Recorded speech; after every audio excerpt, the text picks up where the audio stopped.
Adelante.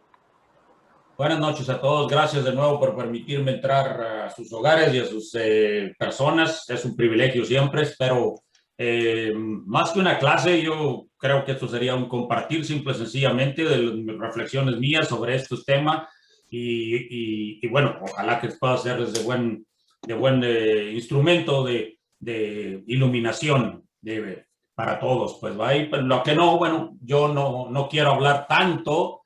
Porque obviamente aburre cuando uno hable tanto y espero que entonces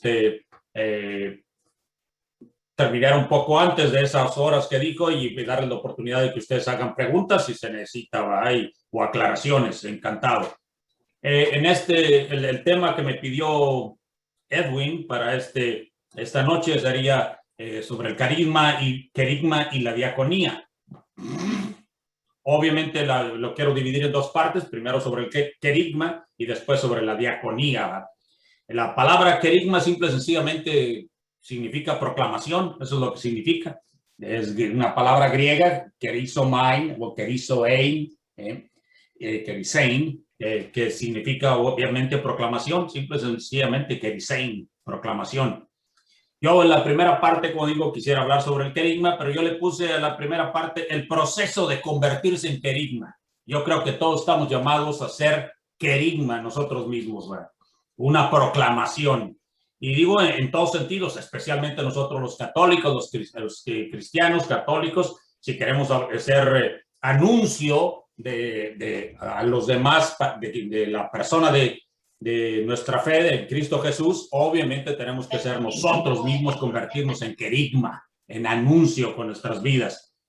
El filósofo romano del siglo VI, Boecio, decía como frase, una de las frases creo yo más sucintas y al mismo tiempo más sabias en cuanto a definición del ser humano, decía simple y sencillamente, substancia individua rationalis nature, que en latín, que en español significa sustancia individual de naturaleza racional. Eso es lo que es un ser humano.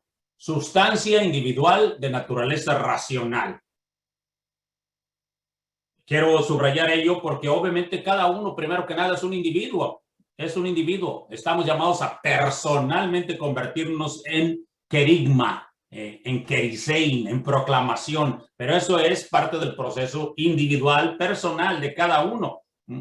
Pero al mismo tiempo, no solo implica obviamente la respuesta personal o la acción personal de querer convertirse en ello, sino también racional, dice, sustancia individual racional y natura, de naturaleza racional.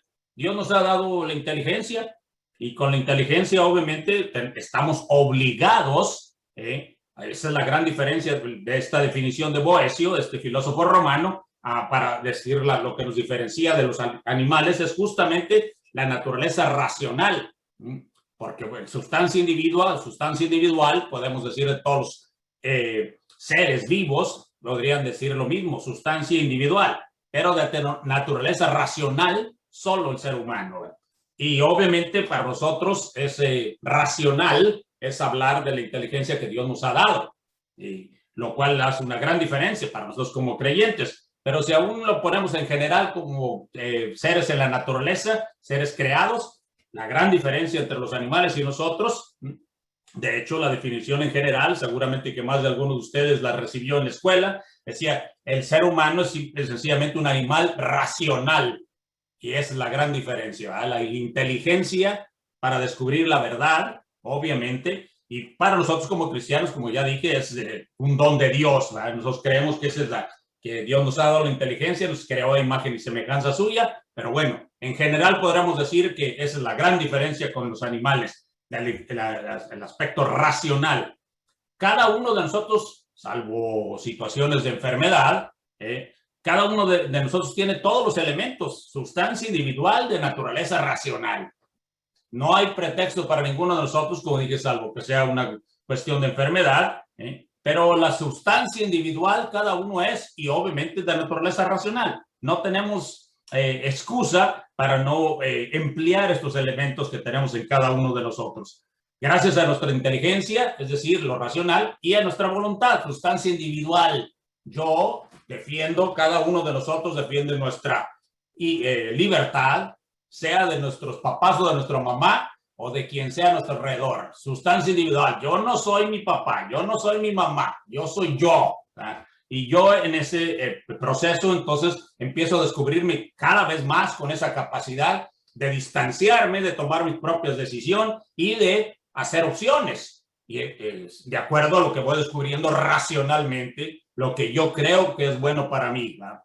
Y obviamente en esas dimensiones hacemos la diferencia. Para nosotros como cristianos, diría San Pablo en la carta a los Romanos, dice bellísimamente, y se los leo el texto directo, no se acomoden a la mentalidad del mundo presente.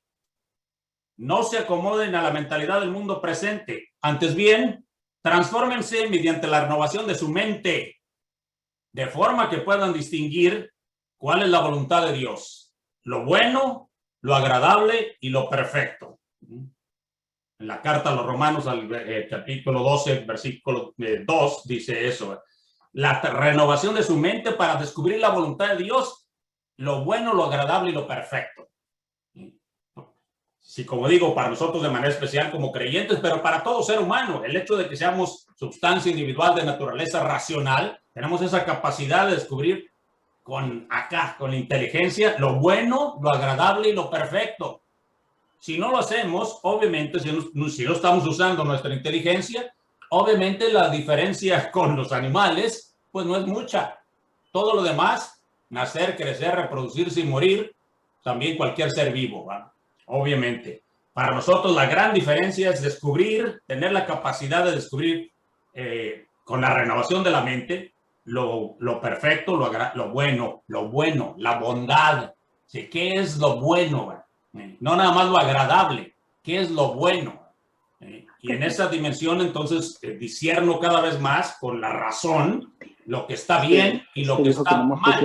El mute, que no. En esas dimensiones hacemos la gran diferencia y yo creo que en ello tenemos obviamente que estar preparados para ello. San Pedro dice en la carta, en su carta, San Pedro dice que tenemos que estar preparados siempre a dar razones de nuestra esperanza, a dar razones, no nomás sentimientos, no nada más motivaciones así espirituales bonitas, ¿va? Que también son válidas, por supuesto, pero a dar razones inteligentes de nuestra esperanza. ¿Por qué esperamos? ¿Por qué creemos en esto? Tenemos que dar razones. Y como digo en el texto de San Pablo, que es la renovación de nuestra mente. Para nosotros renovar la mente significa siempre adentrarnos más y más, siempre en la búsqueda de la verdad. Por eso al principio les puse de querigma y diaconía, el proceso de convertirse en querigma. Convertirse en querigma. Hace muchos años, por allá en los 80s, se hizo famoso un psicólogo americano, Carl Rogers, que hablaba del proceso de convertirse en persona. El proceso de convertirse en persona. Yo se los comparto como tal, simple y sencillamente creo que obviamente con la definición de Boecio, sustancia individuo racionales nature, con la sustancia individual de naturaleza racional, con el descubrir, como dice San Pablo, la renovación de nuestra mente, creo que tenemos todos los elementos para convertirnos en persona, siempre más, es decir, descubrir todas las dimensiones de lo que el ser humano es capaz, con la mente y con la voluntad, con el corazón. Por eso el proceso de convertirse en persona. Claro que podemos decir que es una persona, un bebé recién nacido, claro, pero la dimensión es de opciones, totalmente, de opciones, de decisiones concretas, las vamos construyendo día con día. El bebé que empieza a decir papá, mamá, el bebé que empieza a tomar objetos, el bebé que empieza a comer dulces o carne o lo que sea, pues no carne, no, pero otras sustancias, de acuerdo a su gusto, a lo que es agradable, lo bueno, lo que considera bueno y lo perfecto. Y entre más va creciendo y va descubriendo, con mayor razón, va haciendo opciones mayores. Entonces se va convirtiendo en esa persona que después obviamente decimos, soy el que soy. Yo creo que en ello hay toda una transformación de la mente. San Pablo dice la renovación de su mente. Cada experiencia personal hace que cambie nuestra mente. Para nosotros como cristianos, obviamente, con mayor razón, lo que podríamos llamar después conversión. Pero cada experiencia personal nos va haciendo entender más la verdad aquí. Y obviamente entonces empezamos a cambiar más en nuestras vidas. Simple, por poner ejemplos tan sencillos como esto. Vamos a la escuela primero de primaria y nos enseñan que 1 y 1 son 2. ¿Okay? De todas las maneras habidas y por haber, nos tratan de iluminar la mente para que finalmente entendamos que un clavito y otro clavito son 2 clavitos. Un chícharo y otro chícharo son 2 chícharos. Un ser humano y otro ser humano, un niño y una niña son 2 niños o 2 niñas. ¿verdad? Un zapato y otro zapato son 2 zapatos, y etcétera, etcétera, hasta que finalmente entendemos en algún determinado momento aquí que eso es verdad, es una verdad. Y de esa verdad luego saltamos y que 1 y 1 y 1 son 3, ¿va? Y luego 1 y 1 y 1 y 1 son 4, ¿va? Y vamos expandiendo nuestro horizonte gracias a ese entender inteligentemente, como dice el proceso, pues, ¿va? de inteligencia, el proceso, individuos racionales natura, que nuestra razón nos hace descubrir que, siempre más, se puede un poco más. Y en ese sentido vamos perfeccionando nuestra persona en primero de primaria, como digo, no porque estemos en la escuela, digo, me refiero a lo que vamos entendiendo, lo que vamos aprendiendo y lo que vamos expandiendo de nuestros horizontes gracias a eso, a consecuencia de ello. Lo mismo podría decir del hablar, lo mismo podría decir de cualquiera de las actuaciones que de ahí se deriven. Es una experiencia personal.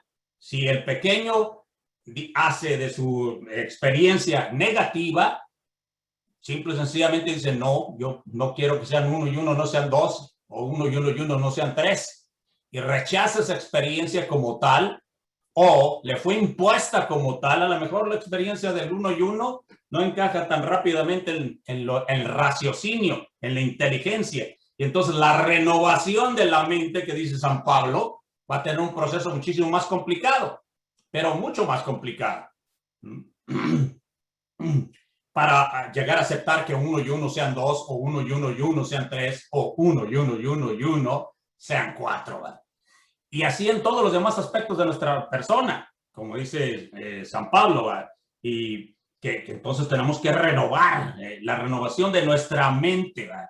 La renovación de nuestra mente. Para nosotros, obviamente, esa renovación implica expandir los horizontes y las dimensiones y la capacidad de entender la verdad en general. Puse un ejemplo muy simple, muy bobo, con las aritméticas más simple, ¿verdad? 1 y 1, pero a eso si le ponemos con la identificación de sí mismo, que eso es lo primero que intentamos hacer, que el chiquito, que un bebé descubra, tú eres Eusebio, no eres Juanito o Edwin o María o Ana o quien seas, ¿verdad? A cada uno lo hacemos descubrir y lo intentamos que haga esa gran reflexión que hace la diferencia con los animales, la autoconciencia, ser consciente de sí mismo diferente de los demás. Sustancia individual racional es nature, sustancia individual de naturaleza racional. Y entonces tomo mi responsabilidad, poquito a poquito me voy convirtiendo en mí mismo, en esa persona, gracias a ese entender aquí y obviamente las decisiones que voy haciendo. Eso va a implicar entonces, como dice San Pablo, que la renovación de la mente, si bien es cierto que, como decimos, somos hijos de nuestro tiempo y de nuestras circunstancias, es decir, si nacimos en México, tenemos una serie de circunstancias que nos hacen tener una lengua y una cultura y un ambiente y unas costumbres, etcétera. Si nací en tal familia, obviamente voy a tener esas dimensiones de tal familia o ese estilo de tal familia. Bueno, obviamente eso marca, pero también eso no quita el aspecto de que cada uno va forjando el resto con sus decisiones, poco a poco, de niño, de adolescente, de joven y de adulto. Obviamente que si en un determinado momento, si yo había insistido o había aprendido que 1 y 1 son 2, pero no quiero que así sean, pudiera haberlo hecho erróneamente, tomar la decisión de que 1 y 1 sean 3. Hasta que finalmente en algún determinado momento digo, pues sí, pero eso no es verdad, no es lo verdadero. Y entonces mi mente se renueva para finalmente aceptar que 1 y 1 sean 2. También acá, los deseos en general Los deseos en general también son cuestión de entenderlos aquí como una cosa buena, lo que es bueno, lo agradable y lo perfecto. ¿Qué voy entendiendo aquí como una cosa buena y qué voy aceptando acá, en mi voluntad, como una cosa buena? Buena para mí y buena para los demás. El hecho de que el pequeño vaya descubriendo que es bueno saber y aceptar que 1 y 1 sean 2 va a tener muchísimas consecuencias en su vida. Muchísimas. El hecho de que el pequeño no quiera aceptar que 1 y 1 sean 2 va a tener muchas consecuencias en su vida. Probablemente negativas en el ambiente en el que se mueva. O por lo menos de contradicción, de choque por esa experiencia como tal. Entonces es una experiencia personal que cambia la mente, el modo de entender mi vida.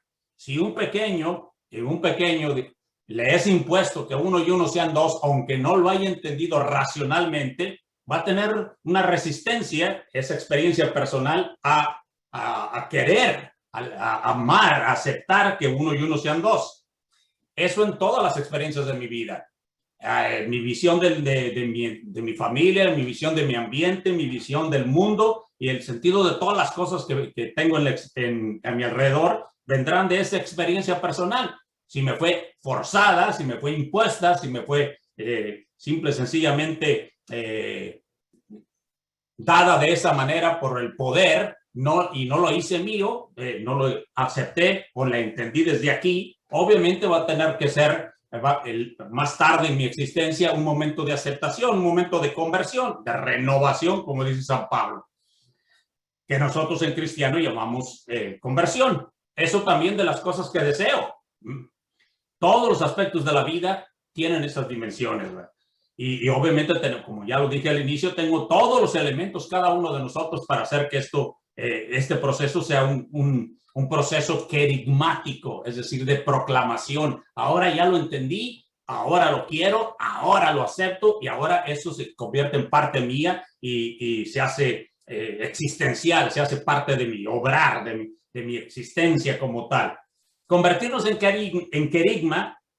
No basta con recibir, sea la palabra de Dios en este caso, una verdad proclamada filosóficamente, científicamente o una verdad de fe. No basta con ello. Cuando digo la palabra, cualquiera de las nociones intelectuales o morales o filosóficas que recibimos, todas las instrucciones, toda la enseñanza, aquí, como digo, no basta con recibirla, sino para que sea un querigma, o sea, una proclamación querigmática, tengo que hacerla mía, es decir, hacerla credo, hacerla mi confesión de ello. Yo estoy convencido, acepto, quiero que 1 y 1 sean 2. Y entonces lo hago mío, en todas las consecuencias, en todo lo que haga, en todo lo que diga, en todo lo que accione como consecuencia de ello. Se ha hecho un credo para mí, entonces, que 1 y 1 sean 2. Ya lo confieso de esa manera. Lo mismo podríamos decir entonces de la aceptación de la fe, de la aceptación de la fe como tal. Tenemos muchas afirmaciones en la Escritura, obviamente, que son proclamaciones querigmáticas, es decir, no te dan toda la explicación de un solo momento, no te dan todas las consecuencias en un solo momento. Es un proceso querigmático, como dije. Proceso de convertirse en querigma. Igual en la fe. Igual en la fe. Cuando Pablo o Pedro o Jesús mismo, cuando hace una proclamación querigmática, les da ¡pum! El mensaje ahí está. Punto. Voy a darles algunos ejemplos del Nuevo Testamento. Por supuesto, los apóstoles, cuando hacen alguna proclamación querigmática. Por ejemplo, dice el Hechos de los Apóstoles 4:10. Quede claro a todos ustedes y a todo el pueblo de Israel que ha sido por el nombre de Jesucristo Nazareno, a quien ustedes crucificaron y a quien Dios resucitó de entre los muertos. Por él se presenta este sano ante ustedes. Él es la piedra que, rechazada por ustedes, los constructores, ha llegado a ser la piedra angular. No están dando toda la catequesis, no están dando todas las explicaciones de quién era Cristo, y cuánto vivió, y dónde vivió, y cómo murió. Digo, cómo murió sí lo dice, pero todo lo demás, por qué razones, si fue justo, si no fue injusto, su muerte, su condenación. No, simple y sencillamente hace una proclamación en Kerisein, una predicación así como tal. Este es el hecho, ¿va? Como 1 y 1 es 2, y el proceso de aceptación de ese convertirse en querigma, de que Cristo, en el nombre de Jesucristo, como estos, a quien Pablo dice, que lo están oyendo, que ustedes crucificaron y a quien Dios resucitó entre los muertos, por ese poder, en ese nombre es que este hombre que estaba paralítico ahora está sano. Y él es la piedra angular, para todos los constructores.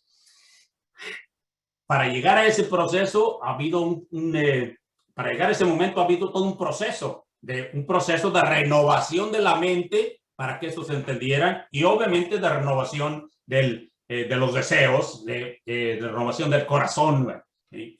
Lo agradable, lo bueno, lo perfecto que dice San Pablo. Lo hace entonces finalmente un credo, cada uno de nosotros, una confesión, una proclamación como tal. De otra manera, no llega nunca a ser verdaderamente querigmático, se convierte simplemente en un conocimiento intelectual, una información en el cerebro, ¿va? Y eso en cualquiera de las cosas que hagamos. Aquí estamos hablando de la fe, obviamente. ¿Cuántos millones en el mundo reciben la catequesis, instrucción catequética, sin entender ni hacer lo suyo? Millones. Quizá en algún determinado momento en ese proceso de convertirse en querigma, finalmente, no sé cuándo, en la primera comunión o en la confirmación, o cuando se case, o cuando asistió a un retiro, o qué sé yo, finalmente dice, ahora sí lo proclamo como mi Señor, lo confieso, lo hago mío. Esa noción, o haber recibido esa palabra de que Cristo ha muerto y ha resucitado. De otra manera, se queda siempre como una noción intelectual, como una información nada más. San Pablo también, en los Hechos de los Apóstoles, que se atribuye a San Pablo, no necesariamente, o otros dicen que San Lucas. Ustedes, dice en los Hechos, el capítulo 10, versículo 37, dice, ustedes saben lo ocurrido por toda Judea, comenzando por Galilea, después del bautismo que predicó Juan, cómo a Jesús de Nazaret lo ungió Dios con el Espíritu Santo y poder, y cómo pasó haciendo el bien y sanando a todos los oprimidos por el diablo, porque Dios estaba con él. Y nosotros somos testigos de todo lo que hizo en la región de los judíos y en Jerusalén, de cómo le dieron muerte colgándolo de un madero, pero Dios lo resucitó al tercer día y le concedió manifestarse no a todo el pueblo, sino a los testigos elegidos de antemano por Dios, a nosotros, que comimos y bebimos con él después de que resucitó entre los muertos. Y ahora nos mandó predicar al pueblo y atestiguar que a él es a quien Dios ha constituido juez de vivos y muertos. Ya se convirtió para estos en una profesión de fe. Ese es el anuncio querigmático, ya lo hicieron suyo, no es un concepto acá racional nada más, pero obviamente pusieron en juego toda su inteligencia para buscar la verdad, pero además lo hicieron experiencia. Por eso leí todo, ¿verdad? Si nosotros que hemos comido y bebido con él después de su resurrección, es una experiencia, sustancia, individuo, racionales, nature. Mi razón me hizo descubrirlo como persona individual, y en esa experiencia lo estoy proclamando ahora, lo estoy compartiendo. De ello soy testigo, que nos mandó a predicar al pueblo y atestiguar que a él es a quien Dios lo ha constituido. Esa es la experiencia personal. Obviamente ya estos se convirtieron en querigma ellos mismos. Y eso es lo principal que yo quisiera subrayar en esta reflexión o clase, o como llámenle como quieran. Estamos llamados a convertirnos en querigma, que no sea una noción acá, ¿verdad? Siempre más estamos llamados por creación misma de Dios a buscar lo verdadero, lo bueno, lo perfecto. Claro que sí, para eso nos dio inteligencia. 1 y 1 son 2, ¿eh? Pero hasta que no entre esa experiencia personal, se hace sustancia individual, mi naturaleza individual me hace finalmente dar el paso, y entonces me hago querigma, me hago verdaderamente un credo para los demás, una profesión como tal en mi existencia. Y bueno, eso es la gran diferencia, porque entonces podré quitar todo lo que sea error. Cuando ya entendí que 1 y 1 son 2, todo lo que sea error, obviamente, que antes decía eran 3 o eran 6 o eran 4, me parece absurdo ya. Y entonces, obviamente no lo sigo repitiendo ni viviendo de esa manera. Para nosotros como creyentes eso llevaría a implicaciones como todo lo que sea el error en mi existencia anterior va a ser descubierto ahora como negativo en mi existencia como cristiano, que ya descubrí la verdad en Cristo Jesús, es decir, lo que nosotros llamamos pecado, o lo que es la influencia del diablo, del que divide, del que miente, del que hace, hace perder la verdad. Y obviamente con ello perder entonces el centro de lo que el ser humano está llamado a ser, en plenitud de ser, sustancia individual. Yo en mi naturaleza individual opté por esto, con toda mi conciencia aquí, racional, y doy obviamente razones de mi esperanza y de mi fe con ello. Esa es la verdadera proclamación, y entonces la proclamación sale libre, es la existencia misma como tal, y entonces solo así puede ser una proclamación gozosa. De otra manera se convierte en una proclamación aquí, como digo, una noción intelectual, y entonces puedo repetir el catecismo completito y con todas las verdades de fe, como quien repite las tablas de multiplicar, simple y sencillamente, y que lo aprendí y lo repito igualito, no necesariamente afecta mi existencia que repita y me hayan puesto días por repetir las tablas de multiplicar. Hubo tantísimos otros conceptos que aprendemos en la escuela sobre tantos temas que no tienen ningún interés en mi existencia. Y bueno, esa diferencia es finalmente cuando lo hago mío, cuando se hace confesión, cuando se hace credo en mi existencia. Y que nosotros decimos, todo lo oprimido, Jesús vino a liberar a todos los oprimidos por el diablo. Y bueno, el diablo es el error, el diablo es justamente lo que hace esa división, el diablo es lo que para nosotros es la mentira. Y obviamente que decía San Pablo, que buscar lo verdadero. Entonces, cuando ya descubrí dónde está lo verdadero, lo demás obviamente cae por su propio peso. Y ya no vuelvo a decir entonces que 2 y 2 son 5 o que 1 y 1 son 3, ¿va? Porque ya descubrí lo verdadero y todo lo demás me parece fruto del error, y lo quito. Si actuaba de esa manera, si había aceptado esos aspectos como consecuencias en mi existencia, los empiezo a quitar. Y entonces eso es lo que nosotros llamamos en cristiano conversiones. Ya aprendí que eso es un error en mi existencia y lo aprendí por la experiencia personal de haber encontrado esa razón en Jesucristo. Y entonces todo lo demás me parece erróneo y como tal lo quito. Nosotros en cristiano, obviamente, entre más nos acercamos a esa experiencia personal, vamos a descubrir, como pone esta proclamación querigmática, porque esas son verdaderas proclamaciones querigmáticas las que hace San Lucas en los Hechos de los Apóstoles o San Pablo en la Carta a los Romanos. Es una predicación como tal, ¿va? Son convencidos, ¿va? Nosotros somos testigos de todo lo que hizo en la región. Comimos y bebimos con él después de resucitado. Nos mandó a predicar y entonces son los que verdaderamente convencen. Ahora el Santo Padre Pablo VI, cuando él era el pontífice máximo, decía: más que nunca en el mundo, más que maestros en el mundo, necesitamos testigos. Y bueno, esa experiencia de testigos la que finalmente hace que cada uno de nosotros se convierta en querigma, el proceso de convertirse en querigma para cada uno. El segundo aspecto tendría que ser consecuencia de esto. Yo diría el proceso de hacerse diaconía o de convertirse en diaconía. Nuestra misión tiene que venir de lo que entendimos aquí y obviamente aceptamos acá. Nuestra misión, la consecuencia, como digo, la consecuencia del ser. Jesús lo pone muy bellamente en el Evangelio de San Marcos. Dice: ¿de qué le sirve al hombre ganar el mundo entero si pierde su alma? La diaconía, el servicio, no se trata nada más de hacer cosas, ganar el mundo entero, pero no estaba en ese interior en sintonía consigo mismo. O sea que no es nada más que hacer. nuestro obrar tiene que seguir al ser. Pero al ser cristiano, al ser querigma, al ser verdaderamente el haberse convertido en esa proclamación con nuestra existencia. Los filósofos dicen que el quehacer sigue al ser, el obrar sigue al ser. Es decir, que un perro actúa como perro. Eso es lo que quiere decir. Un pájaro actúa como pájaro. Un chango actúa como chango.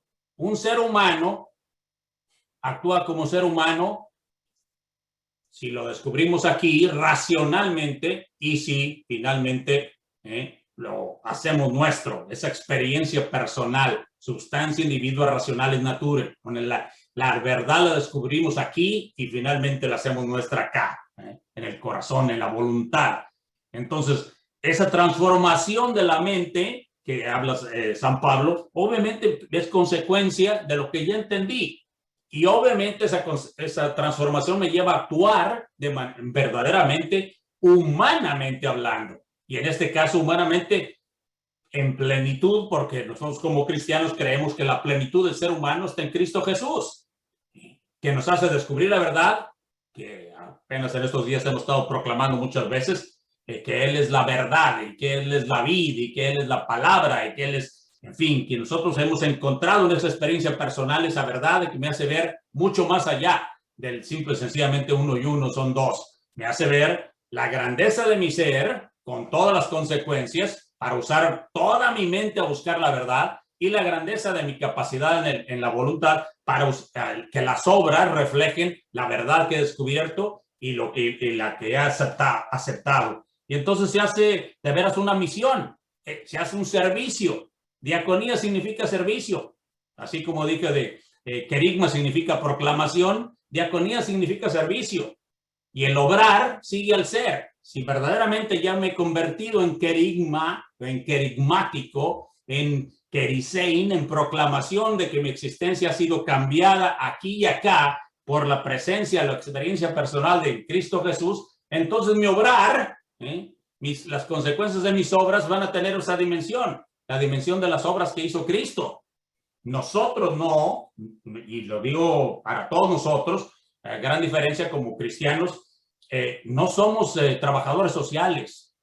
Y yo no tengo nada contra los trabajadores sociales y qué bueno que existan y hay que seguirlos promoviendo. Pero el cristiano no hace las obras que hace un trabajador social porque simple y sencillamente quiere hacer que la sociedad viva todos con cierto ambiente, con cierto bienestar, en vivienda y en alimento y en educación. No, el cristiano hace las obras porque descubren a su alrededor hermanos y hermanas, miembros de la misma familia, miembros de los mismos que acabamos de proclamar, que somos testigos nosotros de que Jesús crucificado ha resucitado por nosotros, por nuestros pecados, ¿verdad? Por mí, por amor a mí. Y entonces, obviamente, eso me hace descubrir al otro como hermano o hermana. Entonces, no va mucho más allá de simple sencillamente hacer obras. Por eso, el texto que acabo de citar de San Marcos dice, ¿de qué le sirve al hombre ganar el mundo entero? No se trata nomás de tener una inteligencia brillante y hacer grandes obras y decisiones. No, se trata de poner esa en armonía entonces, por mi experiencia de haber encontrado a Jesús, la verdad que voy descubriendo siempre más profundamente, convirtiéndome en querisein, ¿verdad? Convirtiéndome en proclamación, en querigma para los demás, y entonces cambio todas las cosas que erróneamente estaba haciendo, ¿verdad? Y entonces ahora descubro un hermano, una hermana, y vivo de acuerdo a ello, cambiando lo que haya que cambiar. El obrar sigue al ser. Necesitamos entonces, obviamente, ese tipo de proclamación de servicio, es decir, ese tipo de testigos, ese tipo de diaconía, son los que no hacen nomás un servicio porque les pagaron, ¿verdad? O simple y sencillamente porque tienen la responsabilidad. ¿Sí? Hay muchísima gente que hace muy bien su trabajo, y les pagan grandes sueldos y a lo mejor odian el trabajo. No lo disfrutan nunca, pero como pagan bien y como lo aprendí a hacer bien, lo hago. No es esa nuestra dimensión. La diaconía de la que estamos hablando aquí tiene que brotar de ese interior, de que mi obrar sigue a mi ser y mi ser ya convertido en esa proclamación de que Cristo ha muerto y ha resucitado por amor a mí y para vencer el pecado, para que yo te descubra toda la verdad en mi mente y en mi corazón. Por eso Pablo VI, el Papa Pablo VI decía, más que maestros necesitamos testigos hoy día. Testigos es lo que necesitamos. Este servicio de diaconía es lo que hace que nosotros seamos iglesia. No simple sencillamente que nos reunimos en cualquier otra sociedad o comités o organizaciones de cualquier tipo. No, para nosotros somos iglesia, es decir, miembros del cuerpo de Cristo, es decir, hermanos y hermanas, es decir, la comunidad de los que creen lo mismo que yo. Lo mismo que yo, que han hecho, están en ese proceso de convertirse en proclamación con toda su existencia, que han estado obviamente corrigiendo, como dije, la renovación su mente, buscando lo verdadero, lo perfecto, y obviamente rechazando todo lo que es consecuencia negativa. Entonces, nosotros los cristianos, los católicos, somos mucho más que cualquier trabajador social, aunque hagamos quizá menos que los trabajadores sociales con el presupuesto de cualquier gobierno o de cualquier organización, porque no es, sino que tiene que brotar, el obrar tiene que brotar de nuestro ser. Y entonces es la alegría de servir, la alegría de la diaconía. Jesús dice bellísimamente que el Hijo del Hombre, él mismo, no ha venido a ser servido, sino a servir. Yo les he dado ejemplo de esto. El Evangelio de Marcos 10 y obviamente en San Juan 13. ¿verdad? Yo les he dado el ejemplo de esto. ¿verdad? El Hijo del Hombre no ha venido a ser servido, sino a servir. ¿Por qué? Porque su obrar siguió su ser. Un hombre inteligente, obviamente, como ya lo insistí desde el inicio, que ha descubierto la verdad aquí, no solo intelectual como noción, la ha hecho suya, se ha convertido en querigma en sí mismo y obviamente todo su obrar va mucho más allá de la carpintería, va mucho más allá de cualquier quehacer, va mucho más allá inclusive de los muchos milagros que hizo, porque no nada más vino a hacer milagros, todo su ser fue lo que nos vino a enseñar esa grandeza del ser diaconía. El servicio mejor de cada ser humano es ser plenamente humano. El servicio mejor que les podemos ofrecer a todos los demás en la iglesia, como digo, los creyentes, es ese ser yo plenamente, ser siempre más el que ha descubierto la verdad en la mente y obviamente lo ha descubierto y lo ha hecho suyo en las obras, en la existencia. Esa es la mejor diaconía que podemos ofrecerles a los demás. Solo con ello entonces podemos proclamar así querigmáticamente que Jesús nos lo dice, sin mí nada pueden hacer y entonces no le vamos a estar quitando nunca, como hicimos de la primera proclamación querigmática que se leía. Está claro, quede claro a todos ustedes y a todo el pueblo de Israel que ha sido en el nombre de Jesucristo Nazareno a quien ustedes crucificaron y a quien Dios resucitó de entre los muertos, que éste ha quedado sano. Esa es la experiencia querigmática, porque entonces, de otra manera, los apóstoles podían haberse atribuido a sí mismos. Oh, es que tengo tanto poder, es que yo soy tan bueno, es que he aprendido tanto, es que ahora he desarrollado estas capacidades. No, no para nada. Ellos en esa dimensión querigmática obviamente han descubierto que es el poder de Dios, de Cristo, que han sido transformadas sus mentes y sus corazones y no le quieren robar de ninguna manera el lugar. Y entonces es en el nombre de Jesucristo que ha sido curado. ¿verdad? Y Él es la piedra angular. ¿verdad? Y esa es la diferencia. Nosotros obviamente cuando no hemos entendido eso empezamos a atribuirnos las cosas que hacemos, el obrar sigue al ser, muy bien. Lo hacemos como si ese obrar sigue a mi ser, cuando mi ser es la consecuencia de esa transformación querigmática de que se ha hecho diaconía. Es la transformación de la experiencia personal de relación con Jesucristo que me ha cambiado, que me ha transformado mi mente y mi corazón, que me ha hecho descubrir a un hermano o una hermana. Y entonces el poder tener la experiencia verdaderamente vivida de que sin mí, dice Jesús, nada pueden hacer. Sin Jesús nada puedo hacer. De otra manera me empezaré a atribuir a mí mismo todas las obras que haga. Y obviamente esas obras, tanto tarde o temprano, se quedarán en simples obras humanas. Una vez que yo desaparezca, termine mi presencia, la obra desaparece. Cuando es verdaderamente que he sido instrumento de una presencia más allá, que es la presencia de esa experiencia personal con Jesucristo, esas obras serán eternas, serán permanentes, porque esa es la verdadera transformación de la mente y el corazón. Y entonces se convierte en un servicio no de paga, no de esfuerzo personal, sino un servicio, una diaconía amorosa y obviamente gozosa. En nombre de Jesucristo, este ha sido sanado. Él es la piedra angular. Para nosotros tenemos que descubrir siempre eso, que de otra manera nuestra diaconía se convierte en simple y sencillamente en una labor casi comercial. Hago esto para que los otros me hagan tanto por mí.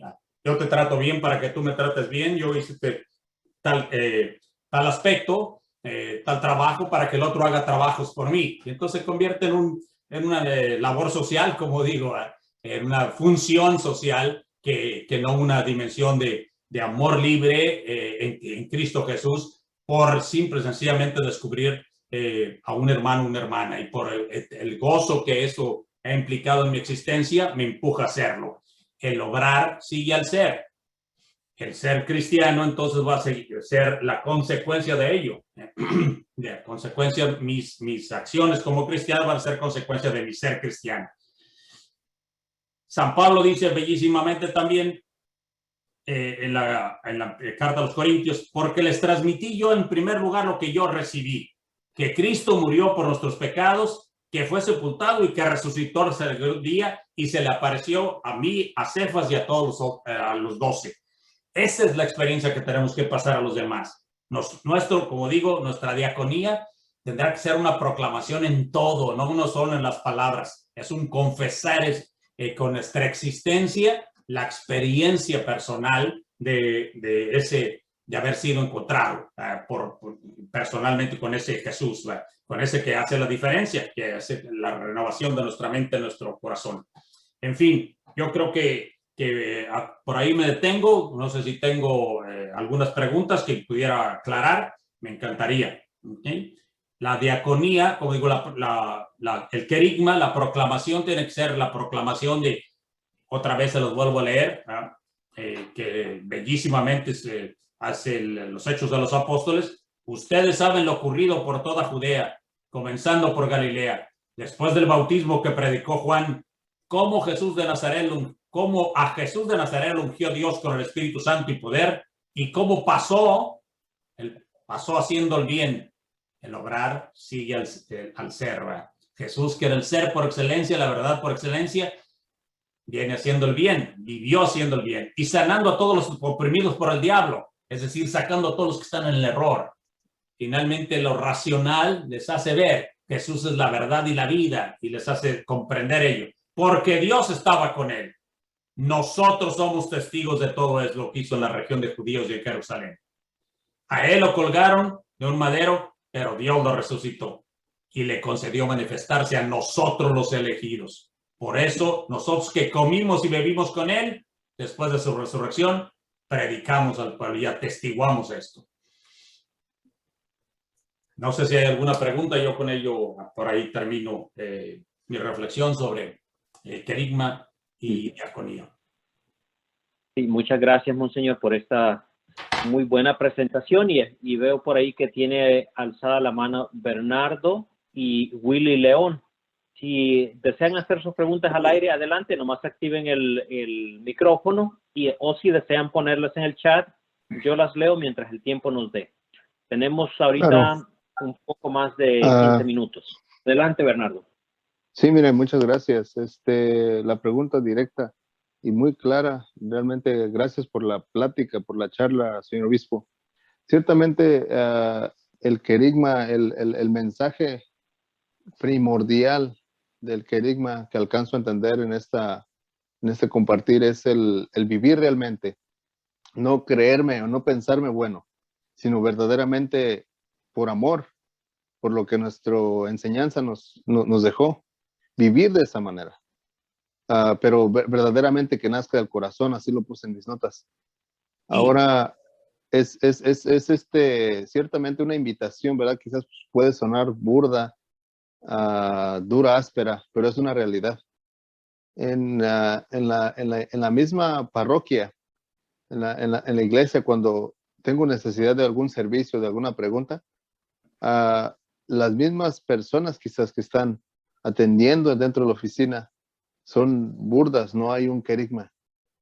No hace falta una evangelización definitivamente, donde la persona católica ¿cómo se dice? Católica por tradición, asistimos a la oficina por algún servicio y somos rebotados con un puertazo en la nariz. Ese era mi comentario, nada más porque verdaderamente es algo a trabajar verdaderamente. Es mi punto nada más. Indudablemente, por eso en mi primera parte mencioné que esto es el proceso de convertirse en querigma, que toda nuestra vida nos lleve siempre más a finalmente darnos cuenta aquí y aquí el error, lo que es el diablo, el que divide, etcétera, etcétera, en todas, y entonces el obrar sigue al ser, ¿no? Y entonces cambiamos la cara de, como dice el Santo Padre, la cara de Cuaresma por cara de resurrección, ¿no? Gracias, monseñor. Willy, adelante. Buenas noches, soy yo, Willy León, de la ciudad de Dallas, Texas. Primero, pues gracias por permitirme de entrar al taller de liderazgo y también, pues de pasar a saludar a mi querido padrino, el obispo Eusebio. Y pues tuve la bendición de estar en el 93 y 94 en el noviciado. Sí, me acuerdo muy bien de Willy, claro. De verdad, muchas gracias por esta enseñanza, querido obispo, y pues también de que me sigan permitiendo de poder enriquecerme con esta taller de liderazgo. Muchas gracias y bendiciones, querido obispo. Gracias, igualmente, Willy. Dios te bendiga. Adelante. Sí. Bueno, adelante con preguntas. No veo el renovar nuestra mente, buscar lo bueno, lo perfecto y quitar los errores para poder proclamar nuestra experiencia personal, escribe Guillermina. Un comentario más que pregunta. Si hay preguntas, adelante, pueden alzar la mano o activar el audio. Si algunas veces en teléfono cuesta alzar la mano, el icono de la mano, pero si tienen preguntas, Lucero, ¿alguna pregunta? Lucero Herrera. Pues buenas noches, obispo Elizondo. Y más que nada yo es un comentario de lo que también aprendí pues del querigma, pero también de la palabra diaconía. No sabía que también al laico se le podía adjudicar esa palabra. Pensé que simplemente era para los diáconos. Todos los servicios en nombre del ser en Cristo Jesús, en el nombre de hacemos diaconía. Y ojalá que todos nos transformemos en diáconos. ¿No? Gracias por la enseñanza. Luego escribe por acá Danilo, ¿cómo ser testigo con los adolescentes sin sentirse avergonzado de su pasado, monseñor? Escriben una pregunta en el chat. El Evangelio dice clarísimamente que el que esté sin pecado que arroje la primera piedra. Todos tenemos un pasado de pecado y un presente de pecado. Todos. De hecho, por eso existe el sacramento de la reconciliación, ¿verdad? Simple y sencillamente. Y ojalá que los usemos continuamente. El que dice la carta de San Juan dice que el que diga que no es pecador es un mentiroso, ¿verdad? Entonces, obviamente, no estamos aquí simple y sencillamente por proclamarnos más puros que cualquiera, sino simple y sencillamente estamos aquí porque necesitamos, obviamente, la misericordia, la presencia y el perdón de Jesús todo el tiempo. De hecho, lo primero que decimos al empezar la Eucaristía siempre es: yo confieso que soy pecador. Que nadie quiera admitir, que muchas veces no querramos admitir nuestros pecados porque nos dan vergüenza. Qué bueno. Ojalá que nos dé tanta vergüenza que nos lleve a no repetirlos, ¿verdad? Yo tengo un montón de cicatrices por todos lados, ¿verdad? Que me he hecho en la vida, pues, ¿verdad? Al jugar, al brincar, al deporte, lo que sé yo. Y obviamente al verlas me recuerdan cuánto me dolieron y cómo me dañé, y obviamente me hace ser más precavido. Si esa conciencia es lo que llamamos en el sacramento de la reconciliación, la contrición, el dolor de los pecados, nos llevara así continuamente a ser conscientes, ¿verdad? Aquí y acá, no los volveríamos a hacer. Y entonces, pero el resto, vamos, yo creo que yo no me gustaría de ninguna manera que nadie piense, ni de mí mismo, ni de los demás, ¿verdad? Que los pecados de otros son peores que los míos. No, yo no creo que los pecados tengan tamaño, ¿verdad? En el corazón de Dios, ¿verdad? Los pecados simple y sencillamente son faltas de amor. Y Jesús le dice a María Magdalena, porque amó mucho, se le perdonó mucho, ¿verdad? Así de simple, esa es la verdadera contrición. Y yo creo que en eso, entre más amemos, el Señor nos va a hacer más libres, ¿verdad? De que nuestro pasado o nuestro presente pecaminoso quede cada vez más disminuido, de tal manera que finalmente un día entremos en libertad a hacer, como dije, a hacer proclamación, a hacer querigma, a hacer cada uno en plenitud. Yep. Gracias, Monseñor. Y les invito a que si tienen preguntas, indíquenlo con el icono de la mano, alzando la mano, o escríbanla en el chat. De esa manera podemos saber cuántas preguntas hay o cuántas falten por responder. Jorge, adelante. Muchas gracias. Más que pregunta, es un comentario. Muchas gracias al obispo Eusebio. Esto de que nos habló del querigma y de la diaconía, me recordó mucho a una frase que se le atribuye a San Francisco, que es la que dice, prediquen el evangelio en todo tiempo y si es necesario usen palabras, como que está todo ahí resumido. Así lo siento yo. Sí. Si fuera necesario, hasta usen palabras, ¿verdad? Pero bueno, ante todo es es el proceso de irse convirtiendo cada vez más en esa presencia querigmática, que toda nuestra existencia sea una presencia querigmática, no solo nuestras palabras. Toda nuestra sonrisa, nuestro ser, nuestra paz, nuestra armonía, nuestra libertad, todo lo que somos y hacemos vendrá como consecuencia de ese dejarse irse transformando en querigma como tal, ¿va? En proclamación del amor de Dios, que me ha salvado, que me ha redimido, que ha muerto por mis pecados y que ha resucitado. Gracias, Monseñor. Veo por acá, a ver, hay algunas personas que van llegando todavía. No veo manos alzadas, pero encuentro por acá unas preguntas. Preguntan, Monseñor, ¿qué es la palabra koinonía? Koinonía, unidad, comunión, unidad. Bueno, pusieron koikonía, pero yo creo que querían poner koinonía, no sé si me equivoco. Sí, entonces la koinonía tiene... Esas son palabras griegos, como de la diaconía, como el querigma, que son palabras griegas. Koinonía significa unidad, unión. Bueno, y luego por acá hay un comentario sobre... Podría traducirse también como comunión, la koinonía. La koinonía, perfecto. Por ahí hay un comentario que dice, a veces hay confusión con el significado de las palabras. Hay personas o hermanos que solo tienen una experiencia o solamente han vivido en una sola comunidad y no conocen la profundidad de las palabras como renovación. ¿Algo que pudiera comentar al respecto, Monseñor?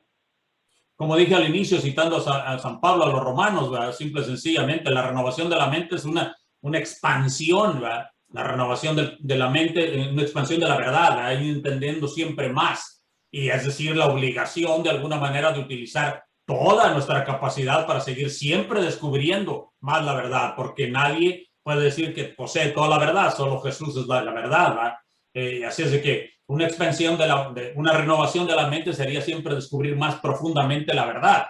No es lo mismo lo que yo haya aprendido cuando tenía 12 años, aunque haya sido verdadero, a la visión que tengo ahora de las mismas cosas a los 66, ¿verdad? Entonces, bueno, ha sido una expansión de esa verdad que obviamente tiene, como ya lo dije, va consecuencias. Entonces decir, entonces si esto era verdadero, ahora es mucho más profundo esto otro, ¿verdad? Como la capacidad de servicio, con la capacidad de amar, la capacidad de, como digo, no es lo mismo. A lo largo de la historia, el ser humano ha sido de muy lento aprendizaje, por dar algunos ejemplos. Simple y sencillamente el modo en que se trataba a los indígenas, porque no creerlos todavía o no considerarlos personas, y después el ser humano darse cuenta que tiene todas las potencial, como dije en la primera parte, tiene todo el potencial en la mente y en el corazón de cualquier ser humano, y entonces finalmente dar el paso a decir, tiene todas las dignidad de cualquier otro ser humano. Y entonces cambió el modo en que nos tratamos el uno al otro, aunque seguimos todavía batallando con tantos lugares que no nos, como decimos vulgarmente, todavía no nos cae el 20, ¿va? Gracias, monseñor. Y hay algunas, más que preguntas, comentarios acá. Yo creo que no me voy a detener tanto en los comentarios, pero lo animo a todas y a todos a que los lean. Comentarios muy bonitos de afirmación sobre la importancia de la conversión continua, del crecimiento como líderes en el servicio. Notarán ustedes que... Sí, adelante, monseñor. No, que veo un montón de manitas esas así en las pantallas ahí, entonces deben tener preguntas, supongo. Sí, y ahorita vamos entonces, la primera persona, Paulina de la Torre. Los comentarios nuevamente los pueden ir escribiendo y ahí lo leen todos. Adelante, Paulina. Adelante, Paulina. Sí, buenas tardes. Mi pregunta es que si se puede tener un diaconado sin querigma, o se le llamaría eso como solo servicio o trabajador social, como usted lo comentó, porque hay muchas personas pues que predican, es como diaconado, pero no se tiene querigma, o sea, es como un servicio vacío. Sí, definitivamente, estoy totalmente de acuerdo. La verdadera diaconía tiene que venir de una experiencia querigmática, la verdadera diaconía, es decir, de un encuentro personal, aquí racional y obviamente personal, experiencial, con la presencia de ese Cristo que ha muerto por mí y ha resucitado. Y entonces el servicio viene como consecuencia de ello. El obrar sigue a mi ser. Mi experiencia con la persona de Cristo me hace ser cristiano, ¿verdad? Me hace servir como cristiano, no simple y sencillamente hacer un trabajo, ¿verdad? O una labor social o una responsabilidad, ¿verdad?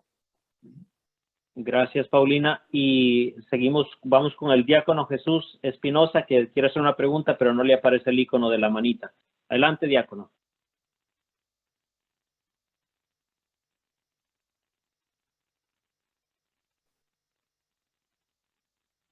Diácono Jesús Espinosa. Es que me desconecté muy feo. Adelante. Hola, señor.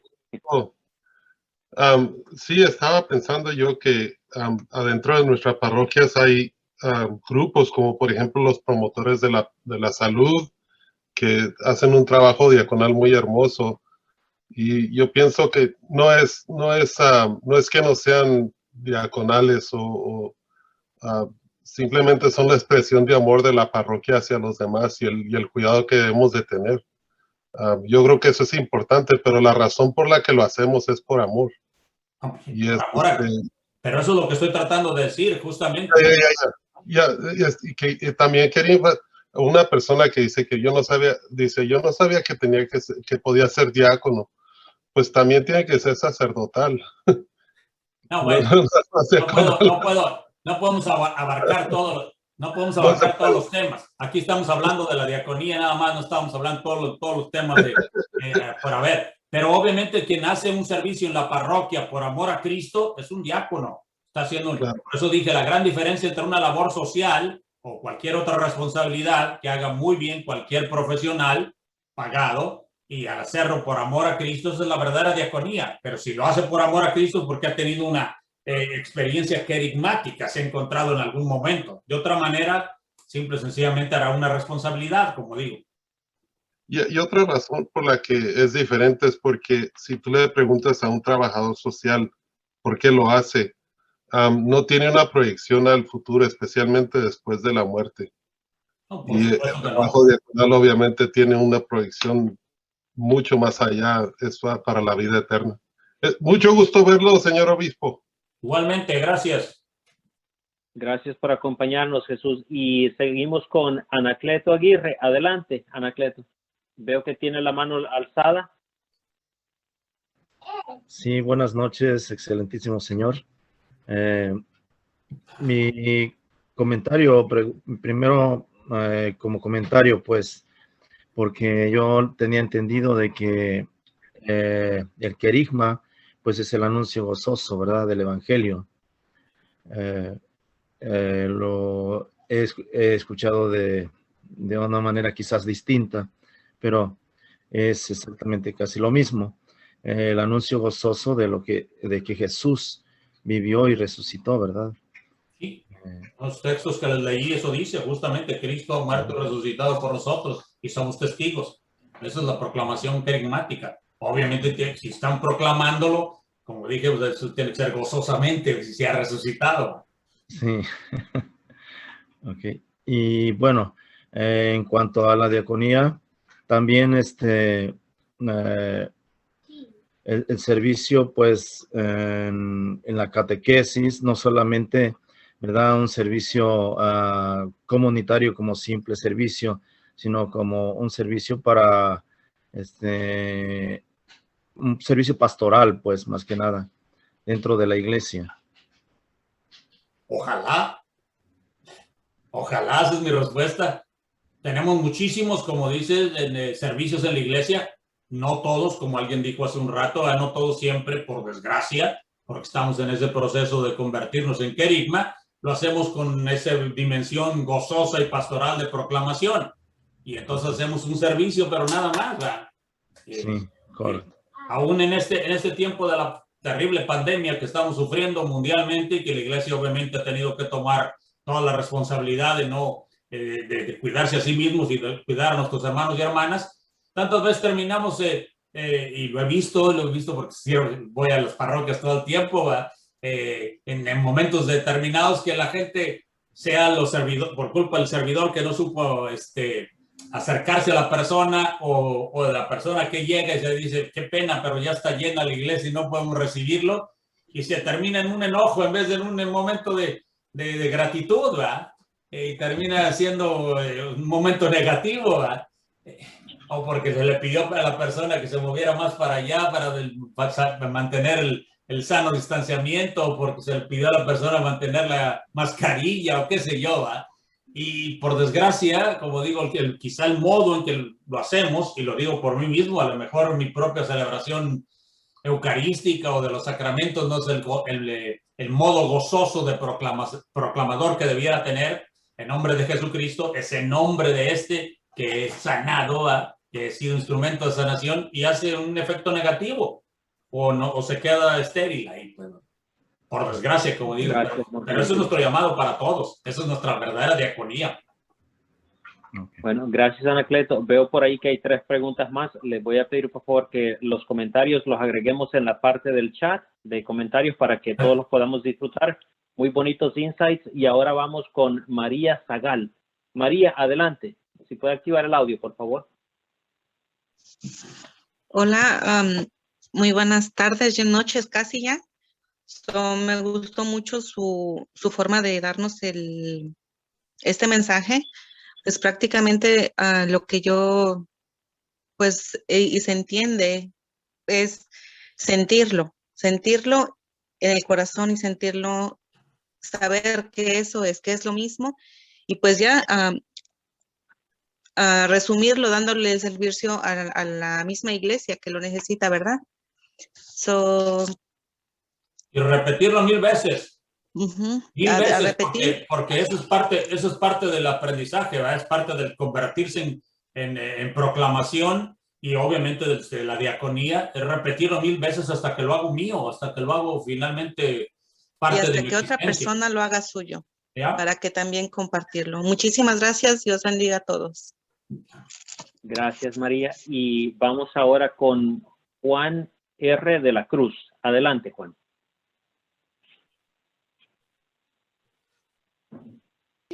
Sí, buenas noches. Espero que pueda explicar mi pregunta. Por ejemplo, cuando una persona ya recibió el querigma y está en esa transformación, está en esta conversión, ¿la oración es algo que va a ir progresando junto con eso? ¿O se puede ya vivir en esa relación, en ese querigma, y alejarse de la oración? ¿O es algo que tiene que ir junto? Y otra cosa, por ejemplo, si yo ya me di cuenta que tengo que cambiar, pero no me convenzo. Pero, por ejemplo, yo quiero aprender de la iglesia, por decir, a aprender bien lo que es eso. Pero estoy constantemente yendo para atrás y para adelante. Puedo seguir yo aprendiendo, aunque no sienta todavía al 100% esa transformación, ese conversión, Sí. y esperar que en el futuro yo pueda tener esa conversión que yo necesito. No, indudablemente, indudablemente. Pero no, como decimos vulgarmente los mexicanos, no hay que sentarse en sus laureles, ¿verdad? Es decir, bueno, pues al fin y al cabo algún momento va a llegar, entonces ya no hago nada. No, obviamente tengo que poner siempre lo mejor de mí mismo en mi mente, como dije, renovación de la mente, y obviamente en la acción, sea en la oración, sea en cualquiera de las cosas que hago. Si no, obviamente esa intimidad de mi relación con Jesucristo no va a progresar nunca. Y entonces me voy a quedar en una mediocridad o en una tibieza que Jesús dice que a los tibios no le caemos bien, ¿verdad? Gracias, monseñor. Y pasamos ahora con Mariano Cruz. Nos quedan 3 minutitos, entonces si es pregunta, adelante y rápido para escuchar respuesta. Mariano, nomás activar el audio, por favor.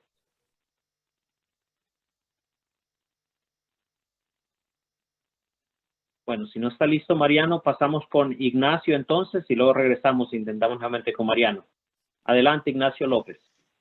Sí, buenas noches, monseñor. Solo quería hacer 3 comentarios. La primera es acerca del servicio. Cuando llega uno a la iglesia, o por lo menos en mi caso, tiene uno que llegar abierto a servir desde, para mí yo siempre lo aplico así, o trato de aplicarlo así, desde barrer, o limpiar, o mover lo que se ocupe, o recibir a la gente, o lo que sea. O sea, llegar abierto a servir a todos.